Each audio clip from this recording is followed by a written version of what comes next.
राम से मिथिला के राजपुरोहित शतानंद जी विशेष रूप से प्रभावित हुए।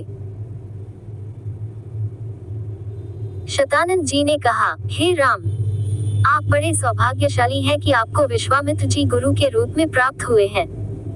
वे बड़े ही प्रतापी और तेजस्वी महापुरुष हैं। ब्राह्मणत्व की प्राप्ति के पूर्व ऋषि विश्वामित्र बड़े पराक्रमी और प्रजावत्सल नरेश थे।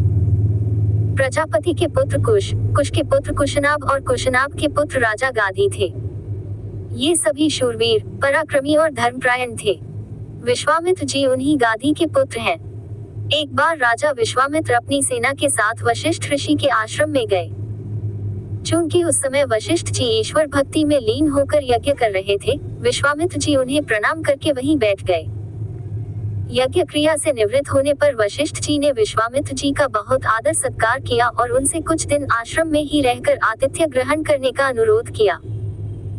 इस पर यह सोचकर कि मेरे साथ विशाल सेना है और सेना सहित मेरा आतिथ्य करने में वशिष्ठ जी को कष्ट होगा, विश्वामित्र जी ने नम्रता पूर्वक विदा होने की अनुमति मांगी। किंतु वशिष्ठ जी के अत्यधिक अनुरोध करने पर थोड़े दिनों के लिए राजा विश्वामित्र को उनका आतिथ्य स्वीकार करने के लिए विवश होना पड़ा। राजा विश्वामित्र के आतिथ्य स्वीकार कर लेने पर वशिष्ठ जी ने कामधेनु गौ का आह्वान किया और उससे विश्वामित्र तथा उनकी सेना के लिए 6 प्रकार के व्यंजन तथा समस्त प्रकार की सुविधाओं की व्यवस्था करने की प्रार्थना की। उनकी इस प्रार्थना को स्वीकार करके कामधेनु गौ ने सारी व्यवस्था कर दिया। वशिष्ठ जी के अतिथि सत्कार से राजा विश्वामित्र और उनके साथ आए सभी लोग बहुत प्रसन्न हुए। कामधेनु गौ का चमत्कार देखकर विश्वामित्र के मन में उस गौ को प्राप्त कर लेने की इच्छा जागृत हुई और उन्होंने वशिष्ठ जी से कहा कि ऋषिश्रेष्ठ, कामधेनु जैसी गौ तो किसी वनवासी के पास नहीं वरन राजा महाराजाओं के पास ही शोभा देती है। अतः आप इसे मुझे दे दीजिए। इसके बदले में मैं आपको सहस्त्रों स्वर्ण मुद्राएं दे सकता हूँ। इस पर वशिष्ठ जी बोले कि राजन, ये गौ ही मेरा जीवन है और इसे मैं किसी भी कीमत पर किसी को नहीं दे सकता। वशिष्ठ जी के इस प्रकार कहने पर विश्वामित्र ने बलात् उस गौ को पकड़ लेने की आज्ञा दे दी और सैनिकगण उस गौ को डंडे से मार मार कर हाँकने लगे। कामधेनु गौ ने क्रोधित होकर अपना बंधन छुड़ा लिया और वशिष्ठ जी के पास आकर विलाप करने लगी। वशिष्ठ जी बोले कि हे कामधेनु, मैं इस राजा को शाप भी नहीं दे सकता क्योंकि यह राजा मेरा अतिथि है और इसके पास विशाल सेना होने के कारण इससे युद्ध में भी विजय प्राप्त नहीं कर सकता। मैं अत्यंत विवश हूँ।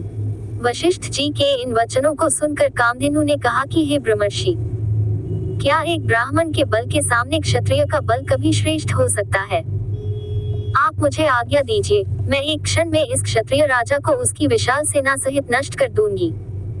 कोई अन्य उपाय न देखकर वशिष्ठ जी ने कामधेनु को अनुमति दे दी। आज्ञा पाते ही कामधेनु ने योगबल से पहिनव सैनिकों की एक सेना उत्पन्न कर दिया और वह सेना विश्वामित्र की सेना के साथ युद्ध करने लगी। विश्वामित्र जी ने अपने पराक्रम से समस्त पहिनव सेना का विनाश कर डाला। इस पर कामधेनु ने सहस्त्रों शक, हूण, बर्बर, यवन और कामबोज सैनिक उत्पन्न कर दिया।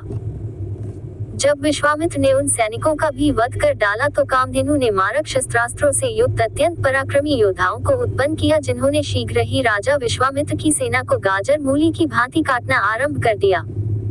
अपनी सेना का नाश होते देख विश्वामित्र के सुपुत्र अत्यंत कुपित हो वशिष्ठ जी को मारने दौड़े।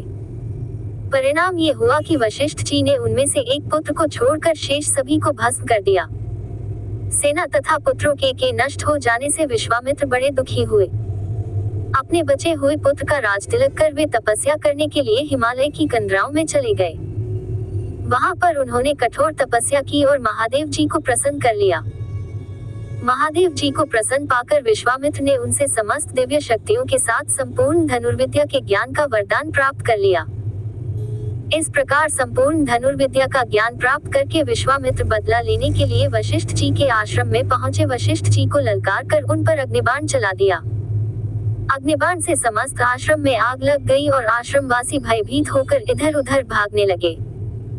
वशिष्ठ जी ने भी अपना धनुष संभाल लिया और बोले कि मैं तेरे सामने खड़ा हूँ, तू मुझ पर वार कर। आज मैं तेरे अभिमान को चूर चूर करके बता दूंगा कि क्षात्र बल से ब्रह्म बल श्रेष्ठ है। क्रुद्ध होकर विश्वामित्र ने एक के बाद एक आग्नेयास्त्र, वरुणास्त्र, रुद्रास्त्र, इंद्रास्त्र तथा पाशुपतास्त्र एक साथ छोड़ा, जिन्हें वशिष्ठ जी ने अपने मारक अस्त्रों से मार्ग में ही नष्ट कर दिया।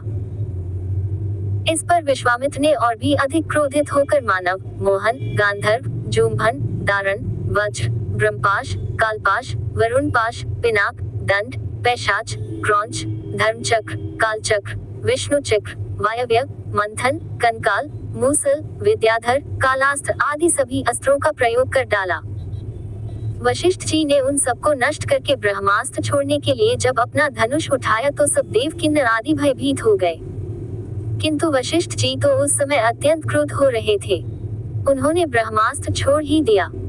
ब्रह्मास्त्र के भयंकर ज्योति और गगनभेदी नाद से सारा संसार पीड़ा से तड़पने लगा।